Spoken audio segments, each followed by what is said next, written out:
Pampa Debates. Oferecimento GBOX Previdência e Seguro de Pessoas. A proteção certa para a sua família. Unimed Porto Alegre. Cuidar de você. Esse é o plano. Biscoitos Zezé. Carinho que vem de família. O Banrisul te conecta. Banrisul Digital. Clique e simplifique. E Sescope RS. Cooperativismo. A grande força do Rio Grande. Estamos iniciando mais um Pampa Debate. Dá para perceber que eu não fiz nenhuma cirurgia para mudança de gênero, né? Que agora... Não, realmente eu estou rouco, Luiz Coronel. Mônica Leal. Tá mal de voz mesmo, coitadinho. Ao seu César Pacheco, feliz da vida com o Grêmio. Com certeza. Não menos feliz, o Eduardo de Lima Veiga. Felicíssimo. Felicíssimo, né? E o nosso querido presidente da Associação Comercial de Porto Alegre, Paulo Afonso Pereira. Tu és gremista ou colorado? Também. Também gremista? Também gremista. E a Mônica? Gremista. Ó, a mesa aqui. O coronel. O colorado. E o isento na mesa, né? Temos um isento. Isento. Relativamente. Eu não diria que sou isento porque eu torço pro Botafogo e pro Santos. É a pátria. Olha, essa é a novidade. Pois é. Interessante, né? Ah, tá bem. Torço pros dois. Eu também, assim, eu só torço pelo Grêmio.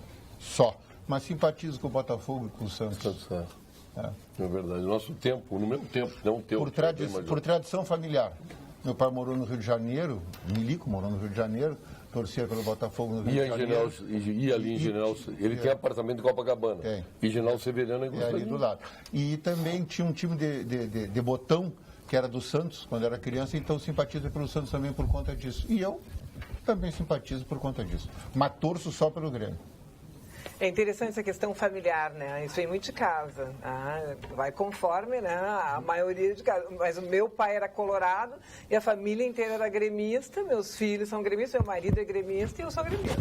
Eu sou Guarani de Bagé. Eu ia ao futebol, não tinha como entrar no estádio. Eu dizia, eu sou filho do tio Peri.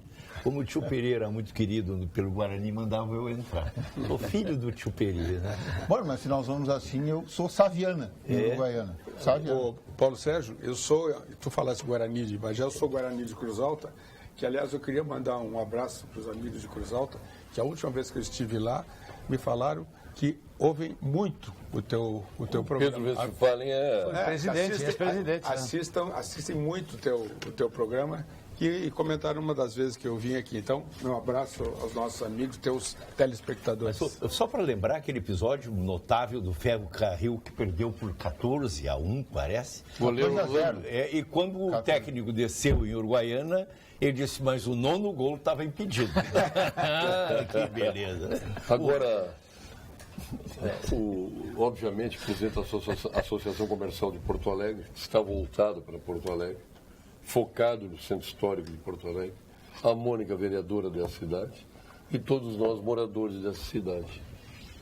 E eu perguntaria, o que vocês, vereadores, estão fazendo em função dessa capital nacional dos buracos, Porto Alegre? Anilo Peçanha, não ia a tempo na Anilo. Anilo Peçanha. Agora os bueiros afundam e a moda é um cavalete. Aqui na Cavalhada, e ontem estourou afundou o bueiro há mais de 3 meses. Há mais de 3 meses, ali a primeira coisa, bota um cavalete, daqui a pouco vem um carro, leva o cavalete, cai no buraco, substitui o cavalete e não arruma. E ontem, o que vocês fazem para Porto Alegre? Eu faço bastante coisa, viu, Paulo Sérgio? Eu te confesso. Mas deixa eu virar a capital nacional. Não, eu te confesso que a minha área está super bem atendida. Vou começar pelas pichações aqui. Eu trabalho muito nessa questão das pichações. Inclusive, aprovei na Câmara o aumento da multa das pichações. Porque Porto Alegre não tem pichação. Olha o alto, como é que esse cara consegue pichar lá em cima? Eles são... Olha lá, eu estou mostrando aqui, agora no outro prédio, lá em cima. Olha lá, onde é que eles conseguiram pichar? As aranhas, né? Sabe o que é isso? Eles chamam-se de bondes, né? São turmas que disputam onde a turma, o bonde, aquele chega mais alto. Então, é inacreditável. Inclusive, eles caem, eles vão parar no hospital, no pronto-socorro, com graves problemas. E não é uma população pobre, não. São turminhas conhecidas em Porto Alegre, por isso eu entrei... Eles não são pobres, são mal educados. Mal educados, são vândalos, são criminosos. E eu entrei com um projeto que virou lei esse ano, em julho, que aumenta a multa multa dos pichadores e não só aumenta de R$ 2.500 a R$ 10.000, como obriga o pichador a devolver o patrimônio cultural tal qual como ele encontrou. Se for um bem cultural, ele tem que contratar um profissional à altura, né, um restaurador, porque não é qualquer pessoa que vai ali, limpa e pinta, ele tem que, além de pagar a multa, arcar com este custo. E se for um bem privado, ele mesmo vai ter que limpar, no caso, né? Então, eu te diria assim, ó, muitas coisas, questões, eu trabalho por Porto Alegre. Essa foi a minha última ação. Bom, meu querido presidente da Associação Comercial, claro que a Mônica é de um partido, Arena, que é casada, perdoe teu marido, que é meu amigo, que é casada com o prefeito, Nelson Marquesan. Por quê? Porque o vice-prefeito é do meu partido. É da base de governo. É um grande cara, por sinal. O Paim é excelente, seríssimo, tranquilo. Mas ela agora estava voltando, não está votando de forma consciente agora, ela está votando de forma consciente. Não, como assim? Não entendi esse comentário.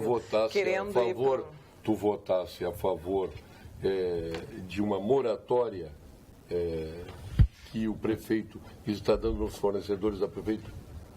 Não, 36 meses para pagar ou não votasse? Não, isso não foi, não teve meu voto e quero te dizer assim... Mas como não teve teu voto? Não, só um pouquinho, deixa eu explicar. Eu inclusive votei contra o prefeito, sendo da base do governo, eu acho que o senhor deve ter acompanhado, nessa questão do IPTU. Não, tá? IPTU tudo bem, eu estou falando antes. Eu estou dizendo que mudasse a tua maneira de proceder. Não mudei. Prefeito. Eu vou conforme as minhas... Eu vou conforme as minhas convicções. Por exemplo, nesse momento nós temos um grande impasse na cidade de Porto Alegre, que são os servidores em greve, né?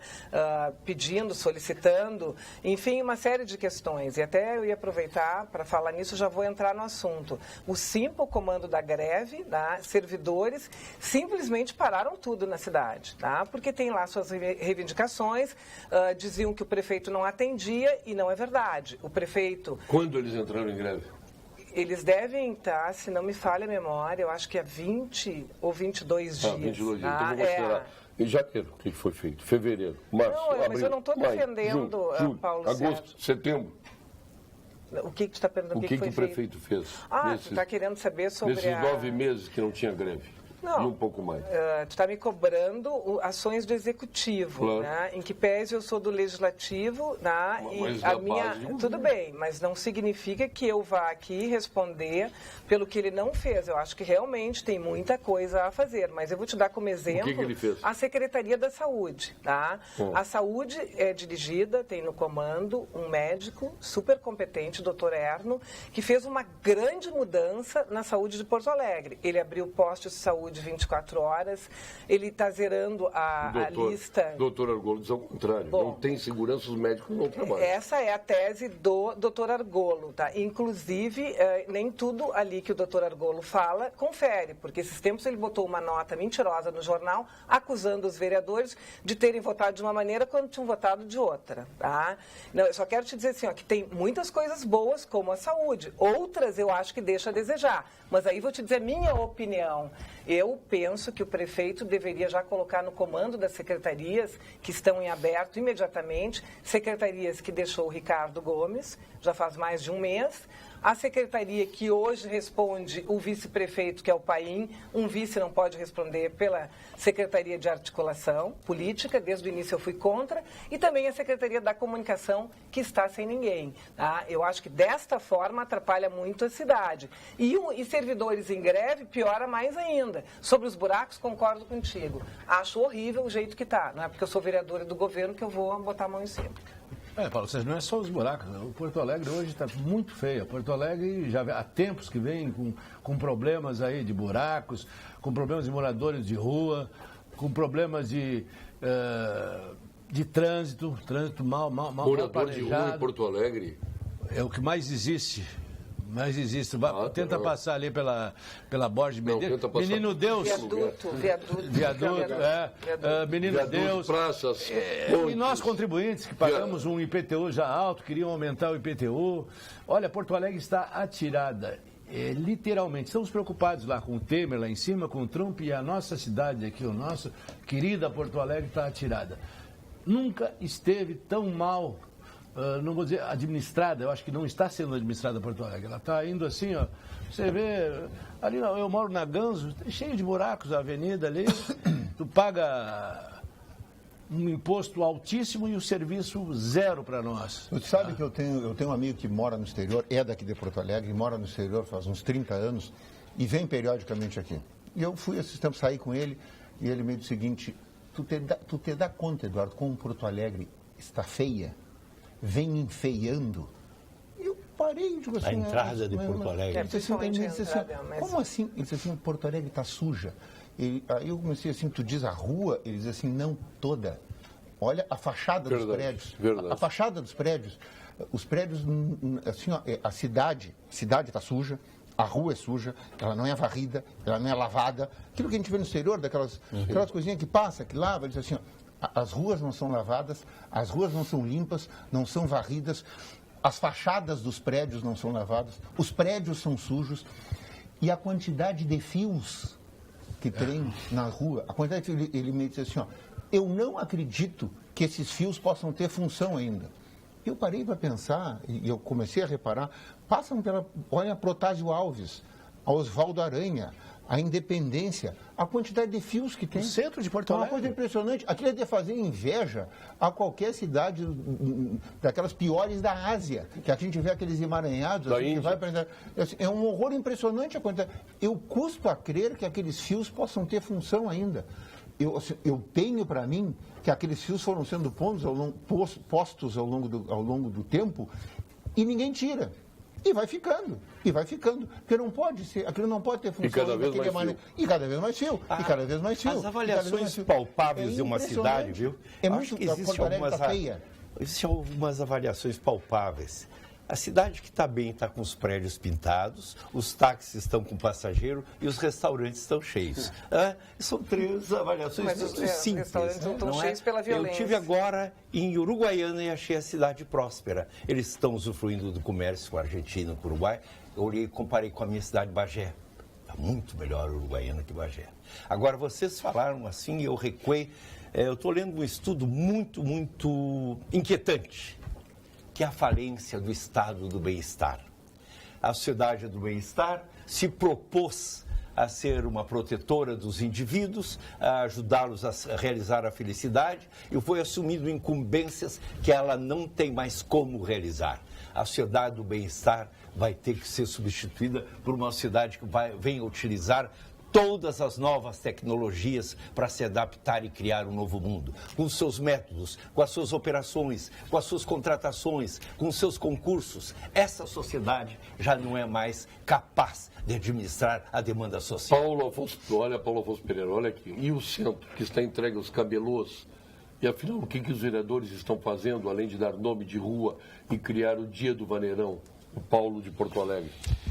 Olha, talvez eu tenha sido um dos maiores críticos do prefeito Marquesan desde a sua assunção no cargo de prefeito de Porto Alegre.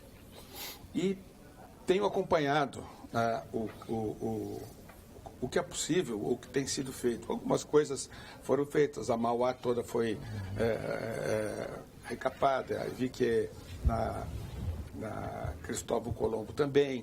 Estão sendo feitas algumas coisas, paliativos, mas estão sendo feitos. O que acontece, até onde eu ouvi e procurei me inteirar? O município está quebrado, não tem dinheiro para fazer as coisas. Mas para tirar camelô do centro precisa de dinheiro?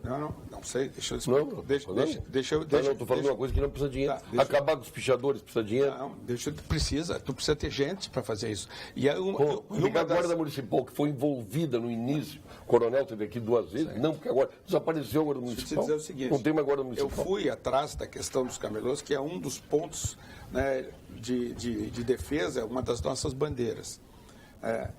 E aí, houve um movimento, a questão de uns 30, 35 dias atrás, que varreram os camelôs do centro da cidade. Ficou uma beleza. Uns 4, 5 dias depois começaram a voltar e agora está cheio. Aí eu voltei a falar, eles vem, cara, fazer um trabalho de um dia não adianta, tem que ser mais ou menos perene, no mínimo uns 30 dias, né? Até porque aconteceu por falta, né, de coação, de repressão a isso e pela impunidade de não acontecer nada. Aí disseram o seguinte, não tem gente para fazer. Não tem gente, não tem gente. Me disseram o seguinte, que a Secretaria da Indústria e Comércio, que é encarregada de fazer esse trabalho, tem 28 fiscais, ou tinha 28 fiscais. E não existia não estava em vigor um acordo com a Brigada Militar para ambos atuarem juntos. Então, eles não podiam sair porque os camelôs, em maioria, batiam nos fiscais. Então, há uma violência que gera outra violência. E aí, ontem eu passei por absoluta frente... falta de autoridade. Eu passei por frente da prefeitura, caminhando ali, e eu ouvi os manifestantes que, aliás, trancaram da rodoviária até o centro, toda a pista, que poderia ser feito o seguinte, metade para eles e metade para outros, é o direito de ir e vir de qualquer um. E aí eu vi, casualmente, na passagem, um alto-falante falando, nós temos que defender os nossos direitos. Eu ouvi sempre dizer os nossos direitos, eu nunca ouvi eles falando os nossos deveres. E eu acho que isso há uma guerra estabelecida entre a corporação e a administração, por razões diversas que não vamos administrar aqui, mas que alguma coisa precisa ser feita por Porto Alegre. E eu acredito que se nós quisermos que Porto Alegre volte a ser como ela era e que a gente estabeleça os padrões necessários para desenvolvimento, nós temos que ajudar a administração a fazer alguma coisa. Então... Mas tem que deixar para as pessoas ajudarem. Olha, exatamente. Se tu não te cerca de pessoas que podem te ajudar, tu vai fracassar. A vereadora o João Dória esteve aqui em Porto Alegre, lá estava o Marquesan, e ele começou dizendo, ninguém é herói sozinho. Ele repetiu, ninguém é herói sozinho. Ele estava dizendo para mim isso. Não. Até porque eu não sou herói sozinho. Ele estava dizendo para quem pensa que é herói sozinho. O eleito fui eu. Isso. A vereadora se referiu à pichação. Isso é um mal... Uma praga que assola a cidade. Sabe que eu, caminhando sábado passado... Isso só proliferou por falta de autoridade, falta de repressão. Exatamente. Eu fui dar uma volta e caminhei pelas duas escadarias que ligam a Cidade Alta à Cidade Baixa aqui em Porto Alegre. Lá da Duque até a Fernando Machado e da André da Rocha a Duque de Caxias, né? O esmero como a população quis arrumar, botou o seu trabalho, fez a decoração com aqueles azulejos e tal. E aí eu vejo os prédios todos pichados e tal, com uma falta de educação, uma coisa que desanima quem fez aquilo para melhorar. Cidade Baixa é um horror. Então... Uma vez eu tive uma briga, eu discordei do presidente numa reunião da Associação Comercial, ele disse, Porto Alegre é uma mulher bonita, mal maquiada. Eu disse, não, isso ofensa as mulheres, né? Por favor. Uma questão também importante de ressaltar é que tudo é muito lento. Tá? É impressionante, a Guarda Municipal, ela foi armada, parte da Guarda, somente no governo Fogaça. Então, vejam bem, a situação também desses agentes da Guarda, que são poucos, tá? Eles precisam hoje do Disque Pichação, que é até a minha autoria, que é um telefone que está lá recebendo a denúncia para que eles entrem em ação. Tá?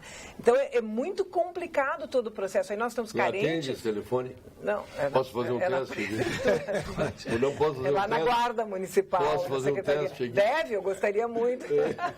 A ideia como vereadora, eu indiquei, né?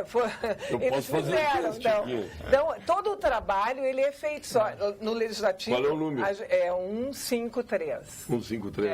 Eu acho que é 153, sim. Então, essa questão, ela tem que ser registrada, porque é tudo muito complicado, burocrático, lento para se colocar. Não fazer. Olha aqui, sabe? Vereadora, eu vou lhe dizer o seguinte, eu já fui gestor público, tá? E há muito tempo eu sou gestor privado. E Eli Lopes Meirelles tem uma frase que explica muito bem as dificuldades. Ele diz o seguinte, ao gestor privado cabe fazer o que não contraria a lei. Ao gestor público, cabe fazer o que determina a lei. Aí há um vácuo enorme, porque toda administração pública ela é regida pela Lei 8666. saindo dali, além de todas as outras penas e responsabilidades que um gestor público tem que ter. Então, muitas vezes as coisas não acontecem porque tem travas que não deixam seguir. Eu vou lhe dar um exemplo. Uma das primeiras batalhas... E aí coloca o gestor público na pior condição de uma gestão, que é a covardia. Não, é que ele responde com o patrimônio pessoal dele se ele tomar, eu estou certo ou estou errado, se ele tomar alguma atitude errada. Então, o que vai acontecer daqui para frente? Eu sinto isso.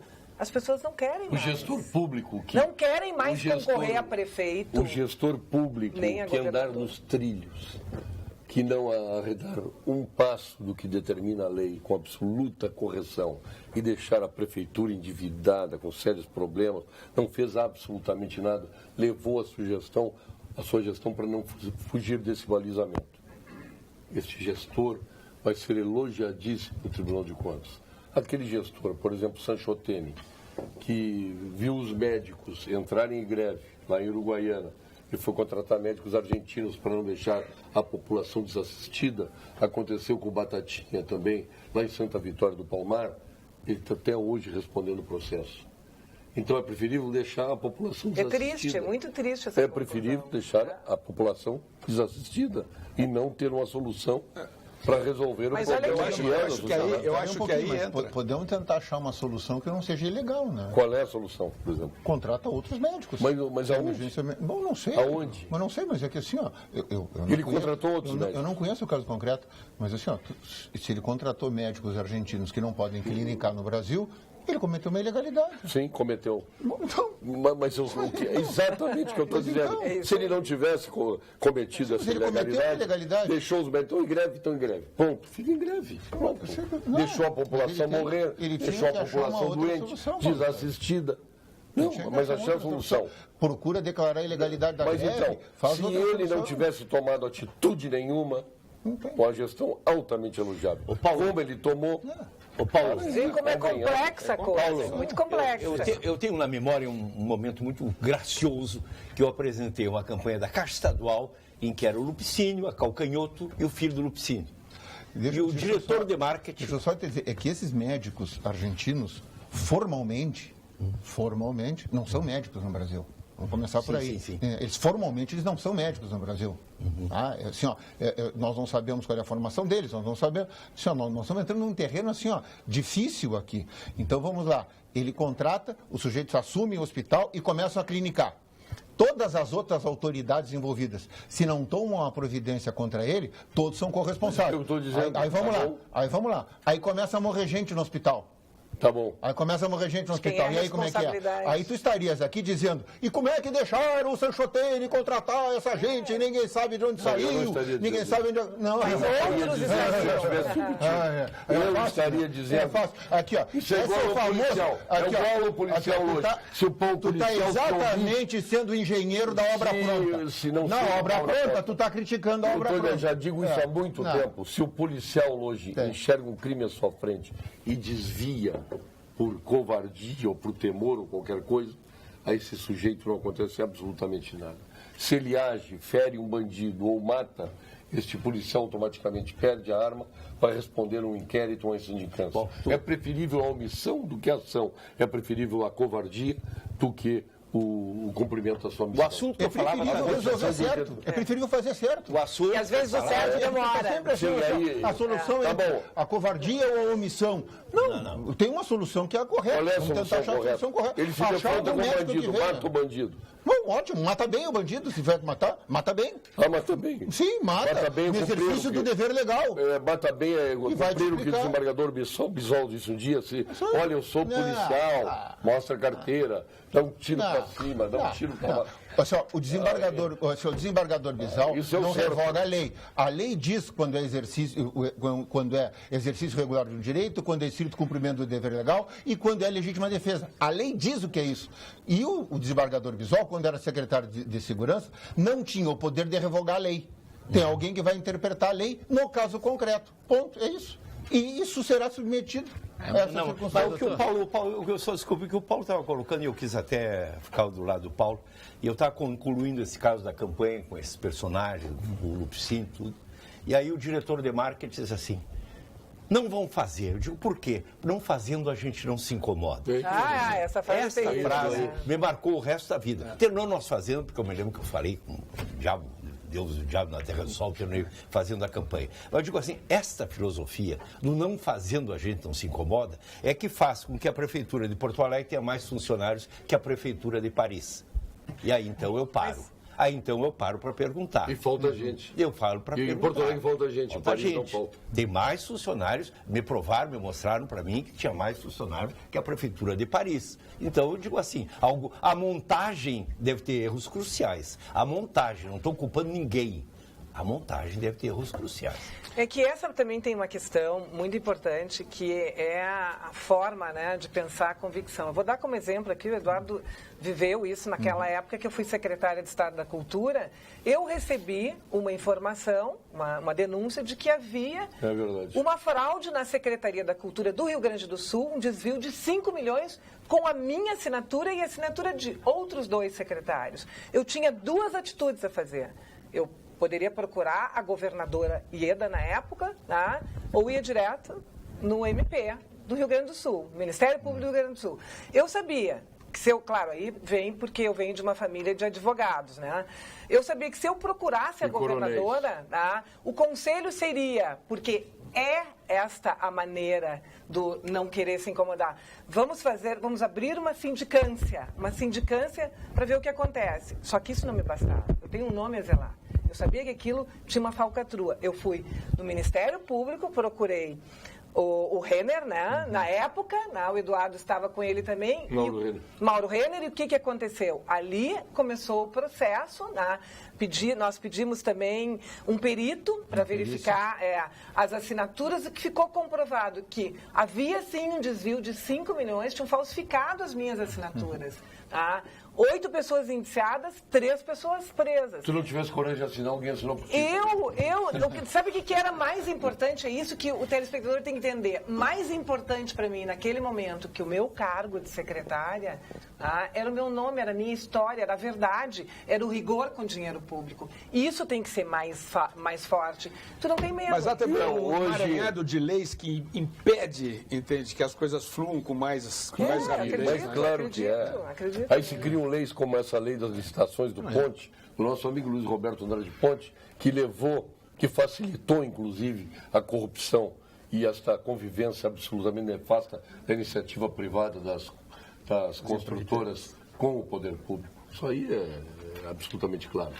Estão encerrando hoje as inscrições para o vestibular do curso superior em gestão de cooperativas da Faculdade de Tecnologia e Cooperativismo, o ESCOP do Rio Grande do Sul. A prova única será realizada em Porto Alegre no dia 13 de dezembro. As inscrições são gratuitas, Luiz Coronel, e você pode escrever, inclusive. E devem ser feitas pelo site www.escop.edu.br. Está aí no seu vídeo. Uma mensagem do SESCOP do Rio Grande do Sul. O Conselho Regional de Medicina do nosso estado saúda a reabertura dos leitos psiquiátricos para crianças e adolescentes. Finalmente, uma ação efetiva que busca atenuar os efeitos da política equivocada que há anos é aplicada na área de saúde mental. O CREMERS vê a medida como manifestação de solidariedade aos pacientes e seus familiares. CREMERS, estado de alerta pela saúde. Outra coisa, o Hospital Psiquiátrico São Pedro foi desativado, muitas das suas alas, e aquela população toda foi colocada nas ruas, não tinha para onde. E está morando embaixo das pontes. Na última conversa que eu tive... Aí isso é bonito. Deixa eu só te dizer uma coisa, eu gosto muito das coisas claras e justas. Na última conversa que eu tive com o secretário da Saúde, eu não peguei a matéria por inteira, ele me colocou que estavam abrindo mais vagas nos hospitais justamente para essa preocupação na área de psiquiatria infantil, adolescente, enfim. Eu assino aqui, ó, ele é um secretário super envolvido com a saúde de Porto Alegre. Dele? Não sei, ele não tem partido, ele é técnico. Ele é um médico, trabalha muito nessa questão de medicina em família e está fazendo um trabalho maravilhoso, assim como também o secretário da Educação, que não tem partido e que está preocupado com a educação de base. Por que o Hospital Belém está fechado? É um hospital privado, o Hospital Belém. É bom, mas só um pouquinho. Tu tem dinheiro para atender a tua demanda ali. Agora também não vai conseguir botar dinheiro, não é só ir lá arrumar, tu tem que manter tem hospital. endividamento e quanto eles têm para receber? Eu não poderia aqui te dizer, porque é um assunto que eu tenho desconhecimento, mas posso te trazer. A Varig quebrou isso. tendo para receber o que devia para o Estado. Aí deixaram quebrar a Varig. Deixa eu só Por que razão? colocar uma outra coisa muito importante. Prioridade da educação em Porto Alegre é a educação de base. Eu sempre defendi muito essa tese de que nós não temos que nos preocupar com faculdades, abrir faculdades, enfim. A educação de base, eu falo como mulher aqui, uma mãe que trabalha, que sai, que vai para a rua, ela precisa ter o seu filho seguro numa creche. E isso é importantíssimo, o investimento, merenda escolar, ensino, desde pequenininho, para que essas mulheres que hoje são arrimos, são chefes de família, possam desempenhar o seu papel. E o secretário da Educação da cidade de Porto Alegre está fazendo muito bem esse papel. E o gabardo no Estado, então nem se fala. O gabardo é excelente também. Eu gostaria de falar aquele assunto sobre a polícia. A polícia está trabalhando insegura hoje. Você vê, essa semana teve um caso, acho que foi ontem, de um funcionário que estava trabalhando num poste e foi morto ali por um morador, né? E foi preso, levaram para a delegacia, foi apresentado em juízo, à noite já, quando o plantão era plantão judiciário, e o juiz não acatou a prisão. Mas, poxa, não acatar a prisão de um homicídio, a pessoa trabalhando, e ainda houve defesa. O pessoal do tribunal, o desembargador lá que cuida dessa área, e defendeu o juiz. Não, o juiz não pode prender porque não haveria necessidade da prisão. Só que ontem à tarde, o tribunal do júri mandou fazer a prisão. Se eu sou o delegado desse caso, eu não vou atrás. Pô, estava preso, foi apresentado, o crime estava consumado e o juiz de plantão arvorou-se em dizer que não havia nada, que o suspeito, hoje em dia eles falam em suspeito, não é o culpado, não é o assassino, e mandou soltar. E estão procurando ele hoje aí, porque o tribunal do júri... investigado.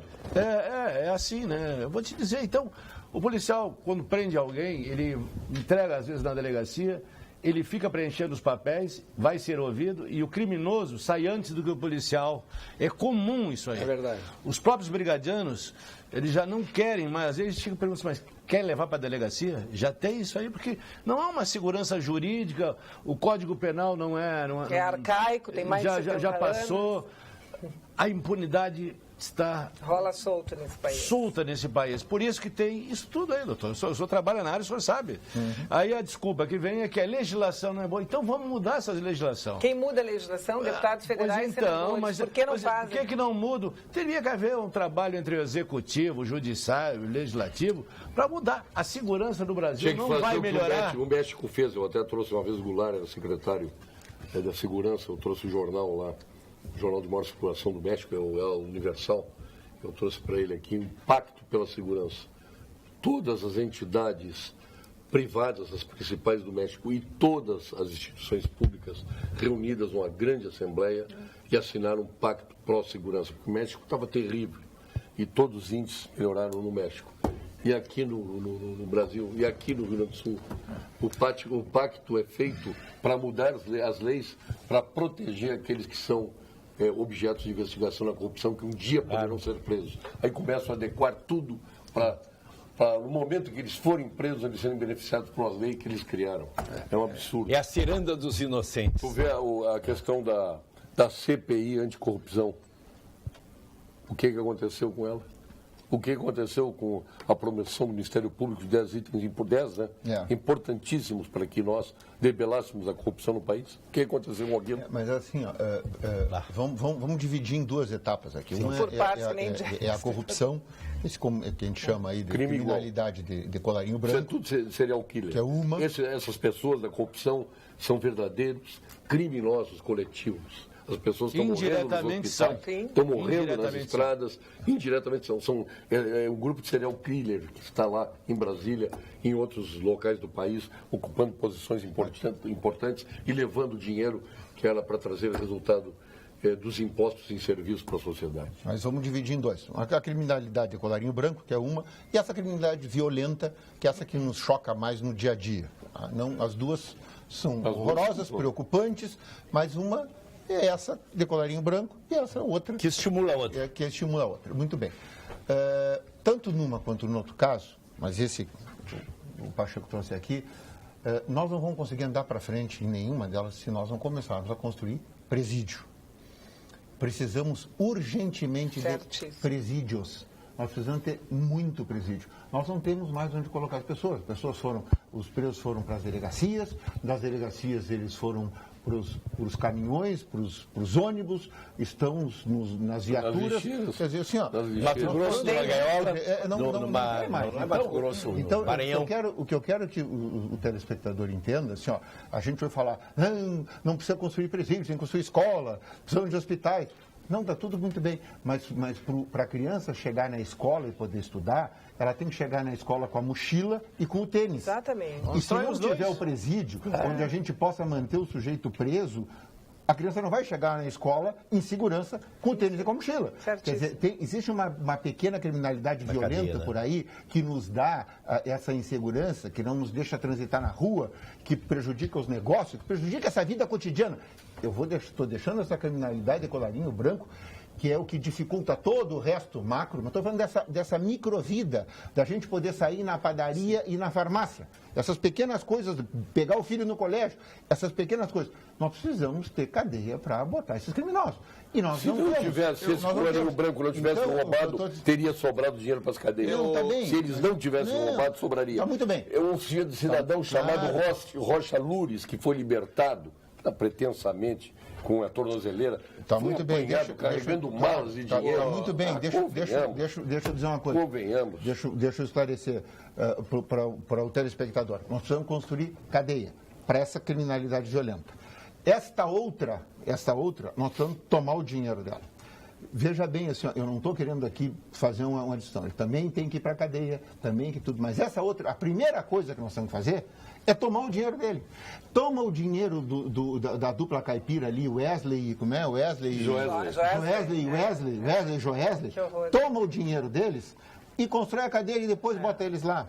Toma o dinheiro, como é o outro, Rocha Lures, toma o dinheiro deles, vai tomando o dinheiro deles, que a primeira pena deles é deixar eles sem dinheiro. Dinheiro da cueca, crime de pequena moça. E vamos fazer um confinamento. Nós nos horrorizamos, já tivemos dinheiro. Procurador, que aí tivemos dinheiro em meia. Nós vamos ter alguma tranquilidade para poder pegar o filho no colégio e na farmácia, para poder... Senhor procurador, vai antes do Paulo. Eu queria falar um pouquinho sobre agora, não há dúvida nenhuma que essa gente que está no Congresso, que essa gente se articula, essa gente tem poder, que o dinheiro, a criminalidade de colarinho branco andam todas juntas, eles estão se articulando para que a vida deles continue exatamente a mesma, para que eles saiam impunes de tudo que está acontecendo. Eu não tenho dúvida, só pode ter certeza disso. Eu queria falar um pouquinho sobre essa questão dos presídios.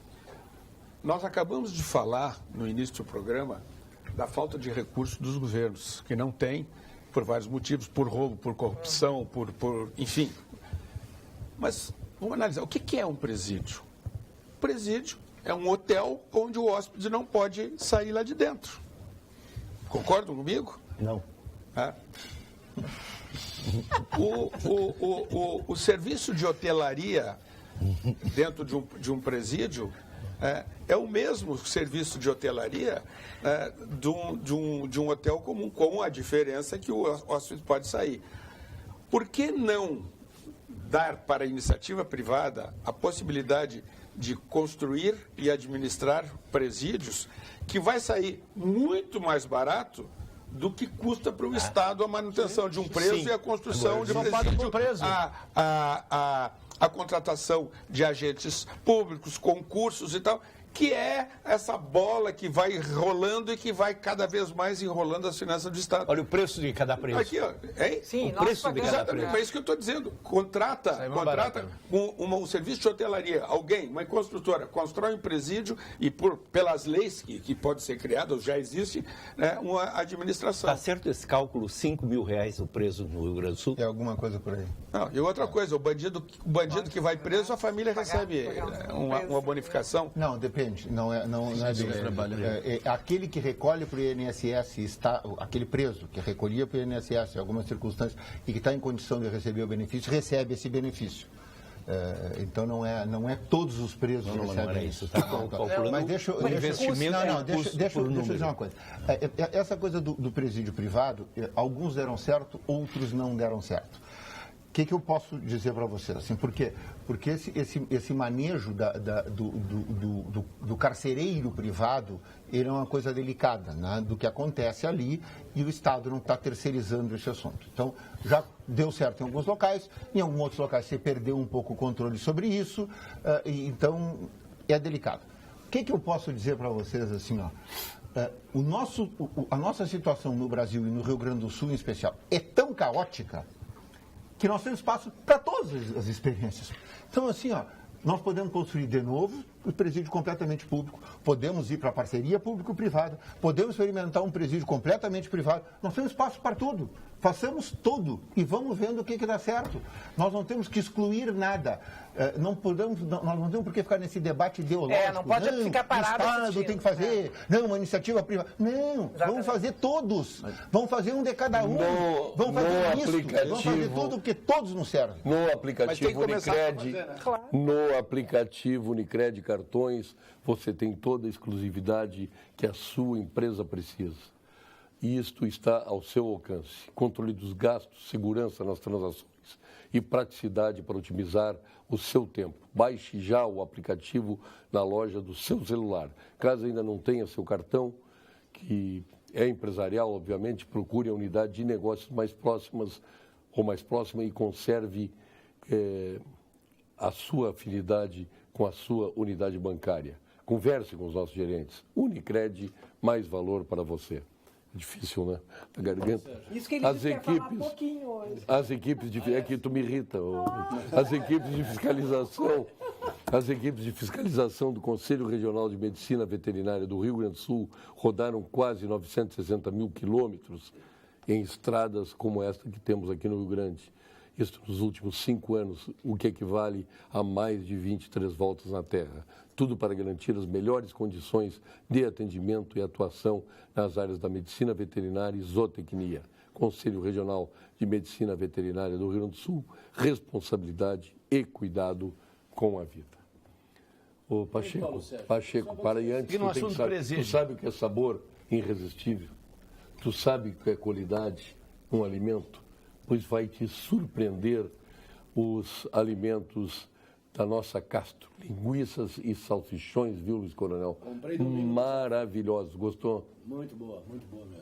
Está aí no Grupo Zafra. Eu vim na sexta-feira aqui, começaram a fazer propaganda. Isso. Foi no Zafra e tem vários tipos, não é um tipo só. Não. Tem vários tipos de linguiça lá e muito gostosa mesmo. Qualidade desde 1960. Vamos agora ao quadro de saúde com a doutora Daniela Cornélio, da equipe do Dr. Gilberto Schwartzmann, nosso sócio fundador do Instituto Oncológico Kaplan. E as qualidades dele eu tenho enaltecido programa após programa. Mas vamos à doutora Daniela. Fale, doutora Daniela. Boa noite. Eu sou a doutora Daniela Cornélio, médica mastologista do Instituto de Oncologia Kaplan, e hoje vou falar de um novo serviço no Rio Grande do Sul, o One Day Diagnosis. O que é o One Day Diagnosis? É um serviço de diagnóstico expresso em lesões de mama. Então, se você perceber qualquer sintoma suspeito de câncer de mama, como um caroço, uma retração, uma saída de secreção com sangue pelo mamilo, por exemplo, ou se você tiver feito algum exame que tenha suspeita de câncer de mama, venha até a Clínica Kaplan. Em 24 horas, nós já podemos ter o diagnóstico em mais de 90% dos casos. Somos diversos especialistas trabalhando juntos para que você possa ter tranquilidade de um diagnóstico rápido e acurado e sem perder tempo para iniciar o tratamento caso seja necessário. Oferecer excelência no diagnóstico e no tratamento é um compromisso do Instituto Kaplan. Boa noite. Pois boa noite, doutora Daniela. E dá boa noite aqui ao nosso telespectador, Luciano. Pelo amor de Deus, o que é este país? O que é a atitude dos deputados na votação das denúncias contra Temer e seus séculos, chulas e de muita falta de educação, tinham que ter mais compostura no plenário da Câmara Federal. Paulo Sérgio, eu me dei o trabalho de assistir toda a votação E eu vi cada coisa assim que parecia um circo, né? Tinha um sambando, O deputado aquele das cuecas, do dinheiro nas cuecas, ele tem uma moralidade assim, ele fala... o senador. Não, o deputado, aquele lá do Nordeste lá, tu tem que ver ele falando. Quem não sabe, acredita, né, que ele está falando a verdade ali. E foi preso com dinheiro nas cuecas. Quer dizer, então como é que pode continuar sendo político num país alguém que Eu vou lhe dizer como é que isso? pode. Eu vou responder isso, que é uma coisa que me incomoda muito. Isso chama-se emendas parlamentares. Enquanto não houver uma reforma política radical nesse aspecto... Olha, cabide de emprego também. É muito simples. O deputado federal manda lá para tantas cidades emendas parlamentares, dinheiro para as cidades. E aí a gente até pode perguntar para alguma pessoa conhecida, mas como é que vocês votam nesse cidadão se ele dá a todos, né, as coisas erradas que fez? E a resposta vem assim, mas ele mandou dinheiro para cá e ajudou a cidade e arrumou. Então nós temos que votar. E o que a gente faz com os deputados que votam uma emenda parlamentar de uma ponte que não tem nem projeto? Não, é o quadro da loucura, né? A gente não tem que dar um prêmio para esses caras? Eu vi a explicação do deputado Peronde dizendo que até o meio do ano que vem vai estar os projetos, vai estar tudo pronto e a emenda está ali para ser entregue. Por que eles não canalizam isso tudo essa BR de Pelotas aqui? Que é um crime, o que morre de gente nessa estrada. Mas, eu fui o carnaval em Punta del Este, sei ali, o que já morreu de gente, aquele médico, a cidade tinha um médico do Hospital de Clínicas e a esposa que morreram ali. Eu queria esclarecer isso para o telespectador. A bancada do Rio Grande do Sul tinha um determinado volume de dinheiro que podia fazer de emenda parlamentar. E aí a bancada se mobilizou e fez uma emenda parlamentar de uma ponte sobre o Rio Uruguai, que não existe, não tem projeto e não tem nada. Então é assim, são quantos milhões? Eu não sei. A emenda parlamentar é propina institucionalizada. São algumas dezenas de milhões que poderiam vir para o Rio Grande do Sul. Para, por exemplo, terminar a estrada aqui que vai para Pelotas, para o Porto do Rio Grande, Porto Alegre, Pelotas. A ponte do Guaíba. Terminar a ponte do Guaíba, obras que estão andando e que aconteceriam. E aí, capitaneada pelo deputado Darcísio Peronde, até onde você sabe, eles resolveram fazer uma ponte sobre o Rio Uruguai que não tem nem projeto. Chance dessas dezenas de milhões de reais virem para o Rio Grande do Sul. O que vocês acham? Qual é a chance de vir? É um quadro triste, né? Que nós temos e está na mão o ano que vem das eleições. Mas o que ele ganhou de voto com essa emenda? Olha o que vai traduzir em votos. Vereadora, eu queria falar sobre... Ele vai fazer uma votação expressiva lá na região. Eu gostaria de entrar numa pauta que me preocupa, me interessa muito, que tem tudo a ver com a segurança, com a violência na cidade de Porto Alegre. Caminhando pelos bairros conhecidos, o que mais a gente vê é placa de aluga-se ou vende-se. Então, o comércio, restaurantes, enfim, lojas, deve estar muito afetado por essa onda de violência, porque eu fico me imaginando uma pessoa ter o seu comércio de rua aberto sem a menor segurança. Eu queria que o senhor falasse sobre isso. Isso realmente é um dos graves problemas que o comércio de rua tem. Restaurante, que antigamente se estendia pela noite, 10, 11 horas, fecha porque não tem a segunda rodada. Né? Isso é muito, muito comum. A questão da insegurança, a questão da crise também, que pegou a todos, né? Isso aí foi uma coisa violência. Mas tem um outro fator que pode agravar isso, que é a determinação da Prefeitura Municipal de cobrar débitos do IPTU e do ISS da seguinte forma: envia para cartório, protesta e depois executa. Olha, uma empresa, quando deixa de pagar um desses compromissos, é porque tem, com certeza, um compromisso maior que é pagar funcionário, que é pagar luz, água, ou seja, para manter o seu negócio. Não que isso não seja necessário pagar, é necessário. Mas, no movimento de colocar uma empresa que está devendo ISS ou IPTU no cartório, ela inviabiliza automaticamente a continuidade dessa empresa. Automaticamente. Porque hoje quem não tem a ficha absolutamente limpa não se movimenta. Não recebe nem talão de cheque, muito menos movimentação em banco. Então, a continuar esse tipo de atitude, que nós já conversamos com o prefeito, pedimos para ter, via secretário da Fazenda, ter um outro encaminhamento de cobrança, né?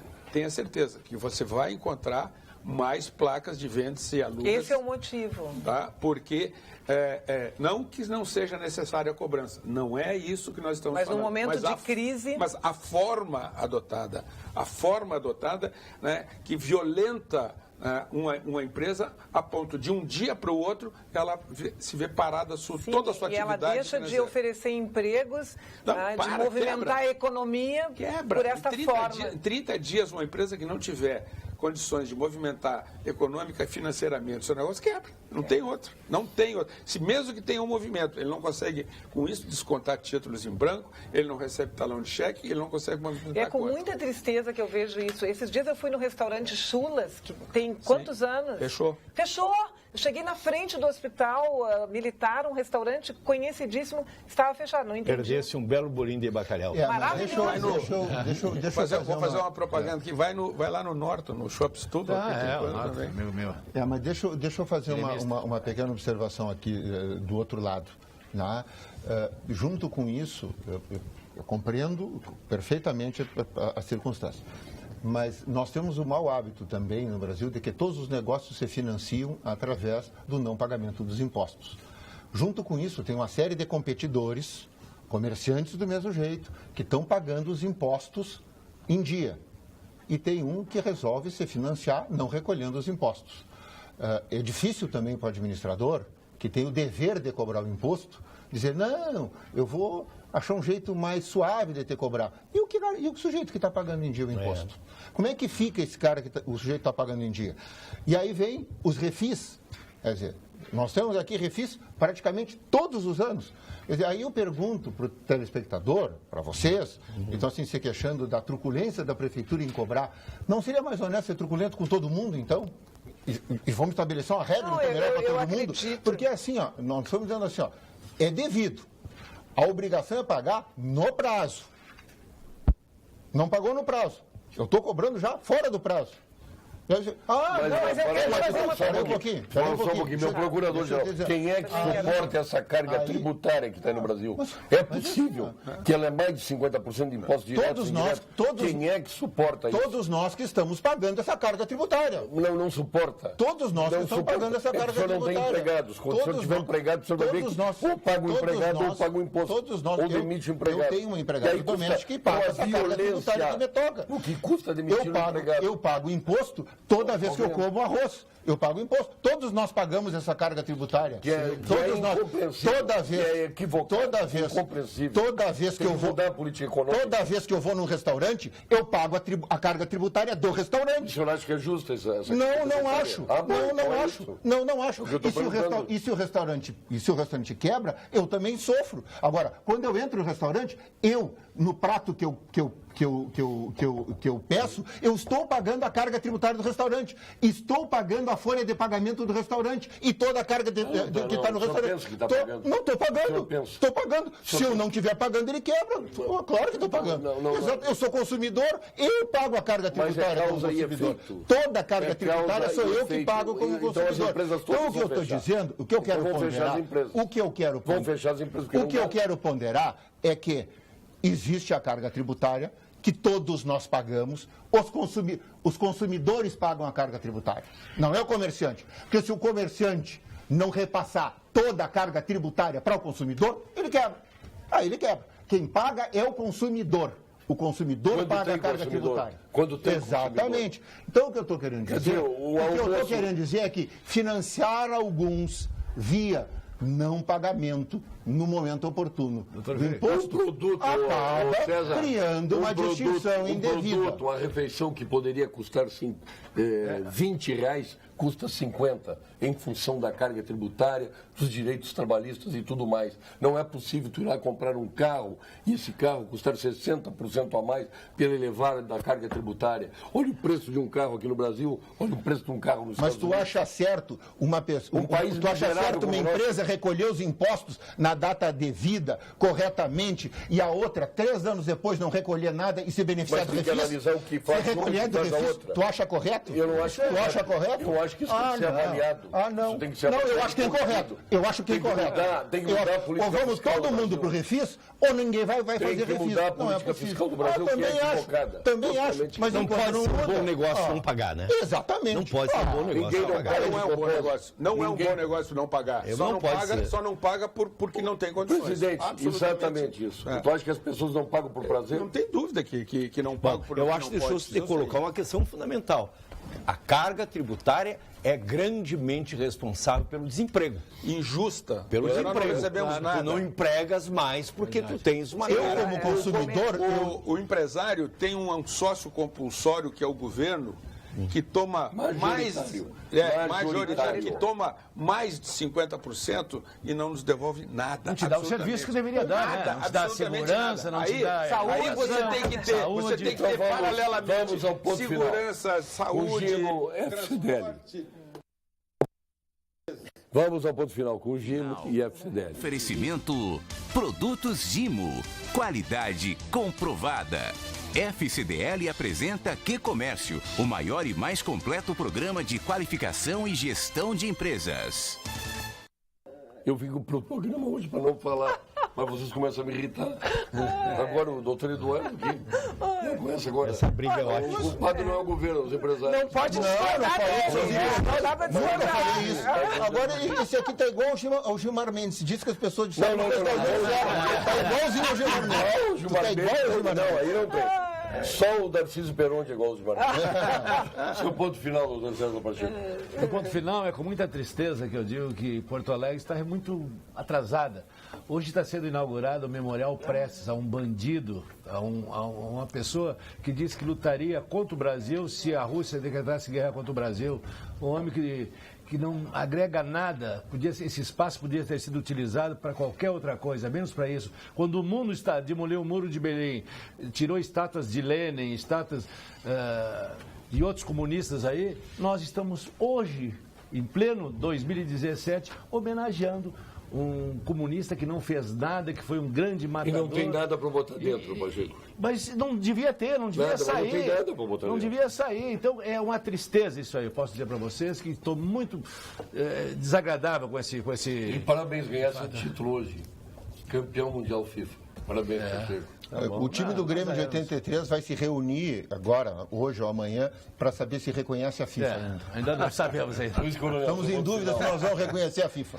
Bom, meu ponto final, nós somos 500 anos de pessoas, ideias, realizações, sonhos, frustrações e muita sacanagem. Viu, Paulo Sérgio? Nós somos 500 anos de pessoas, ideias, realizações, frustrações e muita sacanagem. Esta é a história do Brasil. Vereadora Mônica Tá mais calmo? Não. Não falou quase hoje.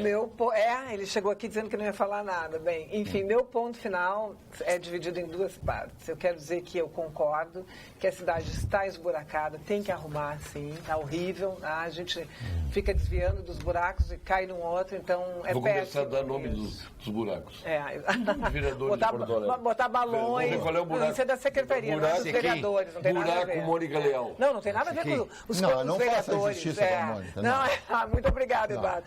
Outra questão que eu quero deixar clara aqui é que os vereadores, João Carlos Nedel, vereador Ricardo Gomes e esta vereadora que vos fala, que votaram contra este absurdo deste memorial do Prestes na cidade de Porto Alegre, quando o mundo inteiro tem vergonha dos horrores do comunismo, a capital do Rio Grande do Sul. Não esquece que o Prestes é um momento importante na história. Ele representa a ruptura de um ciclo, que é a continuidade dos 18 de Copacabana, que representava quase que a ruptura do coronelismo. Mas e por que ele não estava Agora, nos 18? a sua continuidade, 18, depois, a sua 16 adesão ao morreram, comunismo é nós outra estamos história. É outra história. Sim. Eu acho que está faltando observação Por que histórica. ele não Deixa eu estava só- lá nos deixa- 18? Com licença, meninos, deixa eu só finalizar Por o que meu ele não ponto estava final. entre os 18? Isso eu não sei. Tá bom, então Deixa eu quero só- saber. Que aquele levante que houve representava um movimento do Exército de ruptura contra um conservadorismo. fale. Estou bem, eu estou do lado de um irritado e de um que quer trazer Eu sou história. historiador, eu gosto da Tá bem. história. Deixa eu só colocar destacar que também é muito importante levar ao conhecimento do telespectador que haviam 13 irregularidades nesse projeto. Não foi formada a comissão gestora que a lei exigia, não foi formada a comissão fiscal que a lei exigia, o terreno foi utilizado para fins diversos do que a lei permitia, como o estacionamento pago. Então, apenas um desses itens já era motivo suficiente para o governo retomar esse terreno. E por isso que inauguraram as pressas agora. Sem ter nada dentro, não tem As nada. pressas. Inauguraram as pressas. Estou liberando teu pai, o velho Burzega. Não tem nem um burziguinho para botar ali. Meu pai ia morrer de tristeza, hein, Fala? Meu caro presidente da Associação Comercial de Porto Alegre, Paulo Pereira. Paulo Afonso Pereira. A minha consideração final é que começa a ter uma nova visão dentro da nossa cidade. Se instalou essa semana a administração da Fraport, que comprou o aeroporto Salgado Filho, apresentou um projeto magnífico, rico, para ampliar não só a pista, mas toda a estrutura, com um aporte de capital excepcional. Eu acho que isso é um grande passo. Paralelamente a isso, eu queria convidar todos que terça-feira nós teremos um Meni Porto Alegre na Associação Comercial, onde nós vamos mostrar a maior operação de logística já feita no Rio Grande do Sul, que trouxe a nova caldeira da CMPC, que foi uma movimentação de vários super transportadores, o segundo maior avião transportador do mundo, descendo em Porto Alegre. Que revelou uma vergonha para Porto Alegre. Exatamente. Foram 5 que vieram para o Brasil. 3 tiveram que descer em São Paulo, com 130 toneladas, e 2 no Rio Grande do Sul, tinham só 40. Então, foram 5 aviões Antonov que vieram para o Brasil, nós vamos mostrar com material da celulose guineense. Nós vamos mostrar como é que se desenrolou toda essa operação logística, com todos esses percalços, entende? Mas finalmente chegaram. E eu acho que isso tem muito a ver com a chegada da Fraport, que vai ampliar a pista e vai acabar com esses problemas. Aliás, na palestra de ontem da presidente, numa das coisas que ela falou para os representantes dos governos que estavam lá, que espera que as licenças saiam com brevidade, para que eles possam investir o dinheiro que têm. Doutor Eduardo, brevidade. Depois de ter sido hostilizado pelo Paulo César Pinto todo o programa... Não, hostilizado não. Hostilizado, sim. Eu que tenho que pedir desculpa com a voz assim, tive que falar, porque isso me irritou profundamente. Assim, é como se o sujeito, se quem pagasse os impostos no fim não fosse o consumidor. Quer dizer, o sujeito monta um negócio e não é o consumidor que paga os impostos no fim. Mas, em todo caso, eu vou aproveitar essa deixa do aeroporto.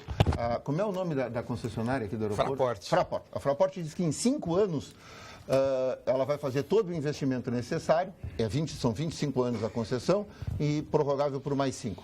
Em 25 anos ela faz todo o investimento necessário e nós vamos ter um novo aeroporto. Eu chamo a atenção para vocês, porque se Deus quiser isso vai acontecer e nós vamos ter um modal de infraestrutura de primeiro mundo. Todo o resto da infraestrutura do Rio Grande do Sul é completamente defasado. Nós estamos com todo o resto da nossa infraestrutura com 30 ou 40 anos de atraso. Hidroviária, ferroviária, rodoviária. Nós estamos assim, no fim, são 30 ou 40 anos atrás. E eu quero falar para vocês da ferroviária. O João Vitor Domingos, que foi secretário de infraestrutura, fez um artigo num outro jornal aí, devia ter feito aqui no Sul, onde ele chama atenção. Vai ser feita a nova licitação do modal ferroviário, Paraná, Santa Catarina e Rio Grande do Sul. A América Latina Logística disse que só pretende investir no Paraná. 900 e poucos quilômetros é que ela vai investir no Paraná. E, novamente, são 20 anos de concessão. E, novamente, o Rio Grande do Sul vai ficar fora do investimento. São mais 20 anos jogados fora em todas as ferrovias do Rio Grande do Sul. Se a bancada gaúcha já perdeu esse investimento agora, deve se mobilizar para que isso não aconteça. Não podem permitir que outra vez nós fiquemos 20 anos com as ferrovias do Rio Grande do Sul atiradas às traças. Agora eu sou obrigado a lhe parabenizar. Concordamos em gênero. Muito obrigado. É uma vergonha. E assim, para adoçar, já que o Paulo Sérgio me utilizou, eu vou passar o fim de semana me deleitando com 20 poemas de amor do Luiz Coronel, que me presenteou agora. Alguém está com carinho por mim. Mas o senhor vai ter uma sexta, um sábado e um domingo, com Pinto Coronel na sua vida. Tá bem. O Pinto na sexta e o Coronel no sábado e no domingo. Pior que vai ter o Pinto também no sábado. Também no sábado, é verdade. Por tantos WhatsApps não consegui responder para tudo, porque o Lula está de aniversário hoje. Parabéns ao presidente Lula. A ministra Fátima Nancy Andrighi, né? Andrighi. Desembargador Luiz Lúcio Merck. A Nadine Dubal está de aniversário hoje. Parabéns, a Nadine. Delegada. A Lisiane Braille está de aniversário hoje. Grande abraço. A Lisiane, viu? Ela é colorada, né? Pacheco. O Leonardo Meneghetti, aniversário. Clóvis Agstran. A Regiane Nostra, nossa colega. E a Juliana Fiscal, também de aniversário. Parabéns a todos. Nós retornaremos na segunda. Espero estar melhor na voz. Eu passei agora esses 3 dias lá, fiz um programa lá de Gramado, com o grande evento da GERT, 24º Congresso Gaúcho de Rádio e Televisão.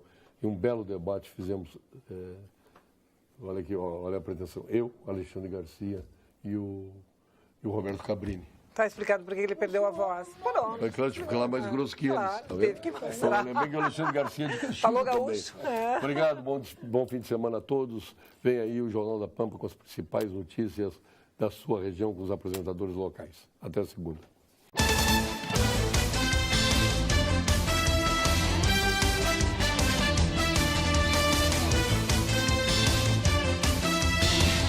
Pampa Debates. Oferecimento GBOX Previdência e Seguro de Pessoas. A proteção certa para a sua família. Unimed Porto Alegre. Cuidar de você. Esse é o plano. Biscoitos Zezé. Carinho que vem de família. O Banrisul te conecta. Banrisul Digital. Clique e simplifique. E Sescope RS. Cooperativismo. A grande força do Rio Grande.